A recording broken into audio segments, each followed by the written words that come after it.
ജോകുട്ടൻ പൊതുവെ അവൻ്റെ സമപ്രായക്കാരായ കുട്ടികളോടൊപ്പം അങ്ങനെ കളിക്കാറോ അല്ലെങ്കിൽ അവരോടൊപ്പം അങ്ങനെ കൂട്ടുകൂടാനുള്ള വലിയ താല്പര്യമൊന്നും സാധാരണ ഗതിയിൽ കാണിക്കാറില്ല. അതിനാൽ തന്നെ അത്തരം കുട്ടികളൊക്കെ അവൻ്റെ അടുത്തും വന്ന് അവനോടൊപ്പം കളിക്കുന്നതൊന്നും അവരും ഇഷ്ടപ്പെടാറില്ല എന്നുള്ളതാണ് സത്യം. പക്ഷേ അവിടെയാണ് നമ്മുടെ പൊന്നു വ്യത്യസ്തയാകുന്നത്. പലപ്പോഴും തോന്നുന്നത് പൊന്നു ഒരു നല്ല മോട്ടിവേറ്ററാണെന്ന്.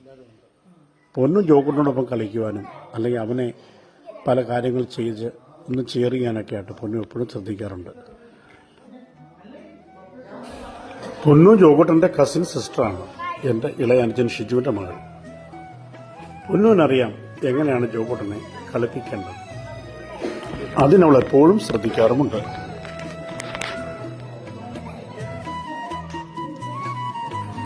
ഇതൊക്കെ കാണുമ്പോൾ എനിക്ക് തോന്നാറുള്ളത് ലോകത്തിലെ ഏറ്റവും നിഷ്കളങ്കമായ സ്നേഹം കുഞ്ഞുങ്ങളുടേതാണെന്നാണ്. അല്ലേ? നിങ്ങളെന്ത് പറയുന്നു? അതല്ലേ സത്യം?